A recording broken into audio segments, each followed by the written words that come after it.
He's here for one reason, because there's unfinished business. He says, and Matt, I need them to forgive me.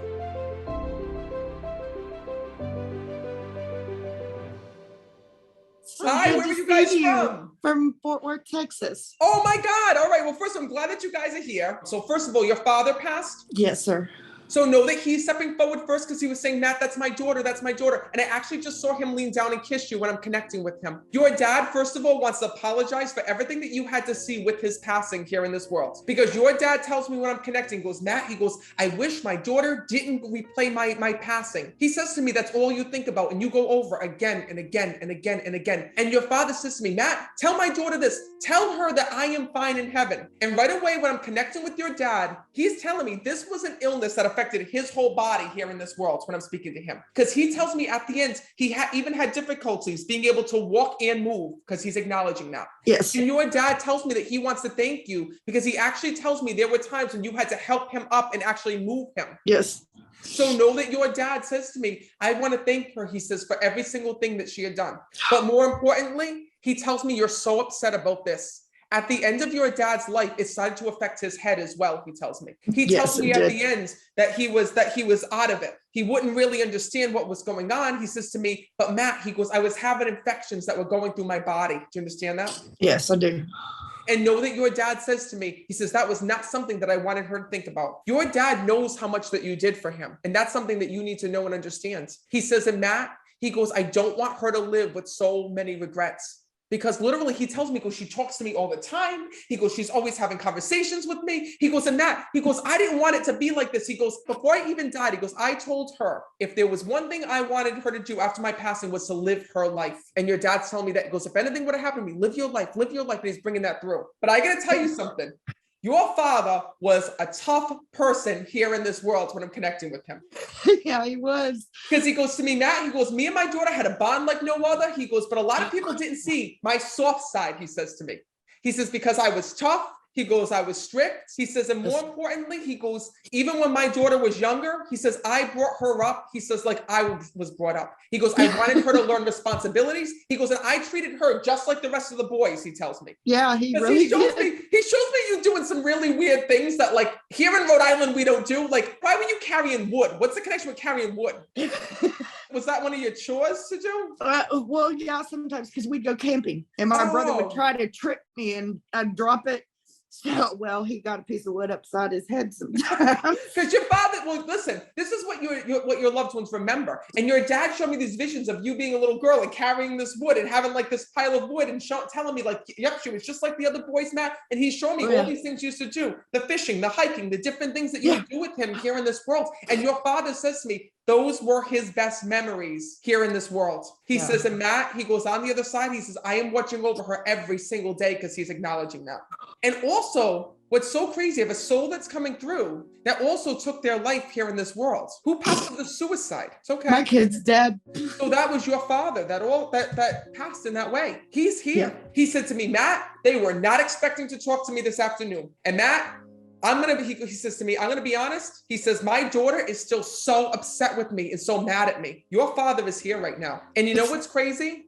You got to know your grandfather here in this world. And it's crazy because you were more excited to hear from your grandfather than you were your own dad. Because I'm going to be honest with you. He tells me, he says, Matt, he goes, I left so much pain within her life. He says, and you know what I regret, Matt? I regret being here in this world and blaming everybody else for my problems. He says, I spent my life blaming every single person around me. He says, and I never manned up. I never took responsibility. He says, and why my daughter is so mad is that he did this to himself and he didn't think about anyone else around him.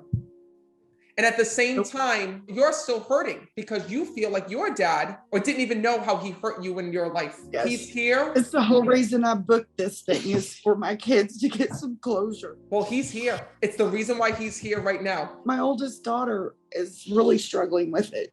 Well, listen, I don't want you to tell me. I don't want you to tell me anything. I don't want you to tell me anything because I'm going to let him. That's what you pay me for, is to let him speak and talk. Okay.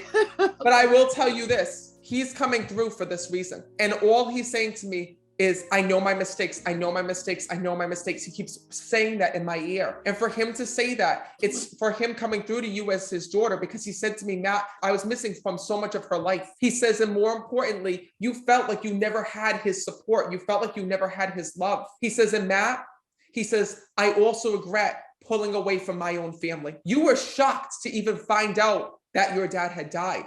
And more importantly, that he had done this to himself. He says, and Matt, he goes, if there's one thing that my daughter feels, it's betrayed. Because he also talks about having another relationship. And he talks about someone else being in his life. Do you understand that? Mm-hmm. Yeah. He says to me, Matt, that person didn't come in between us. I came in between us because I let it happen. He says to me, the one thing that he wants to let you know on the other side is that he's truly sorry, because you say all the time, I wish I just had the moments where I could have sat down with my dad and explained to him how much he hurt me, to explain to him what I went through, to explain to him what me and my sister had to grow up with, what we had to see, the times he wasn't there. And you feel like he didn't even get to know you here in this world. He says to me, I know you in the afterlife, because when your loved ones pass on, they can rewind all of your life. They can see, all the things that they missed out on. And you know what? That's what your dad regrets, because you still had a great life because you had a great mom. You, your mom, and your sister are so connected to one another. You've pulled together with one another. You've been your own family. Your dad never had that. And do you know that he says to me, Matt, he goes, I don't want to make this about myself, but I want to tell you one thing. As alone as you felt when your dad was living and him not being a part of your life, he says to me, I felt that same loneliness when I died, because I died all alone. He says, because I pushed everybody away. He's also telling me about a letter he wrote. God. He says, I should have never wrote it. He says, Matt, I left this world angry and I took out my frustrations on everybody. He says, that's the way that I lived life. He says, everybody that got in my path, he says, if they didn't do what I wanted, he says, I went and I bulldozed over them. Is that the truth? Oh, definitely. And then I see this, he showed me this nasty letter. I don't know what's in it, but he showed me this nasty letter that he wrote when he died. He's here for one reason, because there's unfinished business. He says, and Matt, I need them to forgive me. Doesn't have to be today. He says, but I don't want to leave that pain in you. He tells me that every day you have pain. And he tells me since his passing, you've had panic, you've had anxiety, you've had all these things that you never had before. And it's not just you, it's your sister. Oh, yeah. He tells me, he says, Matt, I left that with them and I'm the only one that can take it away. He says, so please forgive me, because I know now. He says, so I don't want to make you mad. I don't want to make you upset. He says, I just want to let you know I was able to come to terms with everything. He says, I do regret it. And I am here for one reason, to show you love. There's one other thing I'm hearing. No, he was laid to rest here in this world. Yes. Because he's talking, I'm seeing visions of a graveside that's here. So did your daughter go to his graveside and like yell at him? Or what was, I see somebody yelling at a gravestone. Recently. Yeah, my oldest daughter, she yells at him frequently at his graveside. He said to me, I see that. You just got the chills. He said to me, Matt, he goes, this is all the pain I caused. I literally saw a vision of her going to the grave and yelling and screaming and crying and getting so upset with him. He says, that's why I needed to be here. Yeah, this was just a couple of days ago that she went. I know that she wasn't strong enough to be here today. Yeah, she's not. She still struggles with it every But listen, day. it's okay. I am so happy that he came through, because you know what? You're going to be able to deliver this message to her. Well, thank you so much, Matt. I really appreciate it.